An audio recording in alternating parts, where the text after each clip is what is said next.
Assalamualaikum warahmatullahi wabarakatuh. Ketemu lagi dengan Rensmart, kantor konsultan HQ terdaftar resmi di DJKI. Kami memiliki kantor pusat di kota Jakarta Selatan dan memiliki kantor cabang di kota Padang.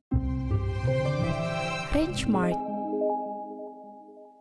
Baik, pelaku usaha dimanapun Anda berada ya, pasti ya memiliki merek dagang atau merek jasa dalam memperdagangkan barang ataupun jasanya. Nah, jangan lupa segera dilindungi merek dagang atau jasanya agar tidak diambil oleh pihak lain, tuntut oleh pihak lain karena memiliki persamaan pada pokoknya dengan merek yang sudah terdaftar lebih dulu milik pihak lain untuk barang atau jasa sejenis. Nggak mau kan disomasi oleh pihak lain, dan nggak mau juga kan mengganti rugi karena merek yang kita gunakan sudah dimiliki oleh pihak lain. Nah, oleh karenanya segera lindungi.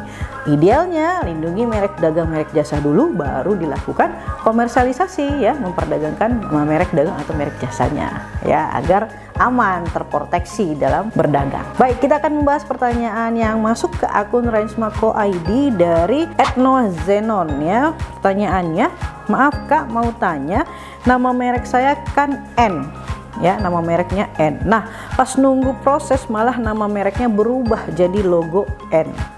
Kalau mau daftar ulang pakai nama merek yang sama, apa harus ditarik dulu permohonan sebelumnya? Nah, ini ya pertanyaannya bagus sekali.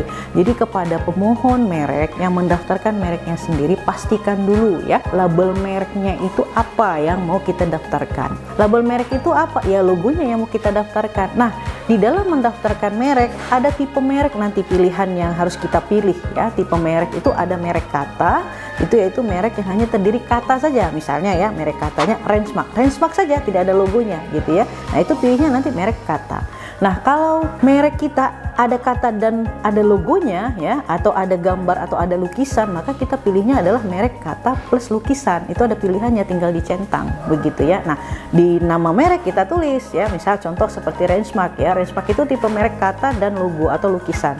Merek katanya Rensmart ya, logonya adalah Rensmart, warnanya hijau, dan di sebelah kirinya ada logo warna kuning keemasan. Nah, itu ya. Jadi di nama merek ditulis Rensmart ya, pilihan mereknya adalah, tipe mereknya adalah merek kata dan lukisan begitu. Nah, ini penting sekali ya, karena kalau misalnya kita keliru mencentang, kemudian keliru kita ketikkan nama dan keliru kita uploadnya, jadi nama tidak sama dengan logo yang kita upload ya. Artinya misal nih ya, nama mereknya ditulis N gitu ya. Nah, yang diupload logonya apakah ada huruf N gitu ya, atau logo menyerupai N.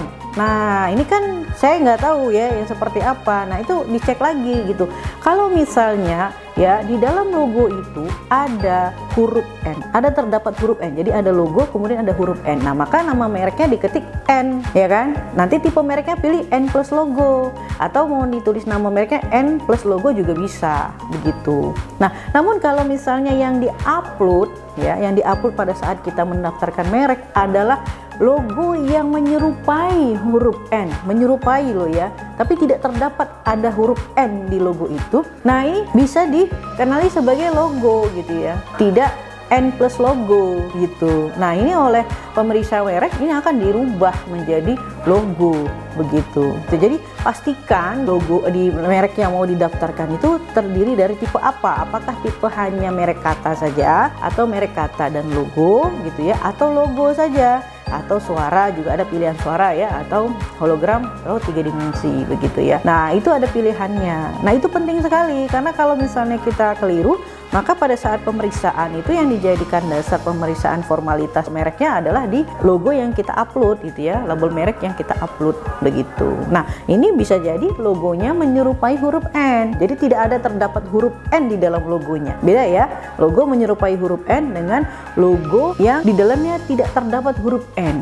Nah, oleh karenanya dirubah menjadi logo saja begitu. Jadi kalau misalnya logonya mau nama mereknya N, maka di logonya harus dibikin ada huruf N. Jadi misalnya logo, misalnya lukisan wanita ya gitu, misalnya menghadap ke kiri misalnya gitu ya, wajah wanita gitu, terus di bawahnya N gitu. Nah, itu nama mereknya adalah kata dan lukisan atau kata dan logo, jadi namanya mereknya adalah N begitu. Itu ya. Jadi dicek lagi. Kemarin waktu upload daftar mereknya itu ya yang merek apa yang di-upload begitu. Nah, yang kedua pertanyaannya, kalau mau daftar ulang pakai nama merek yang sama apa harus ditarik dulu permohonannya? Jadi kalau misalnya mau daftar lagi, pilihannya ada dua. Satu, boleh ditarik, boleh tidak gitu ya. Nah, kalau misalnya tidak ditarik, nah pastikan yang ngajukan permohonannya sama dengan pemohon yang sebelumnya didaftar begitu ya. Ajukannya sama sehingga nanti tidak ditolak karena pihaknya berlainan kan. Jadi harus pastikan pihaknya sama. Kemudian karena kita daftar lagi ya otomatis kita harus lakukan cek dan analisa merek dulu gitu ya. Bisa saja pada saat sebelum kita daftar ini sudah ada yang daftar lebih dulu ya. Nah, itu harus diantisipasi supaya nanti tidak ditolak begitu. Demikian kami sampaikan, semoga bermanfaat. Assalamualaikum warahmatullahi wabarakatuh.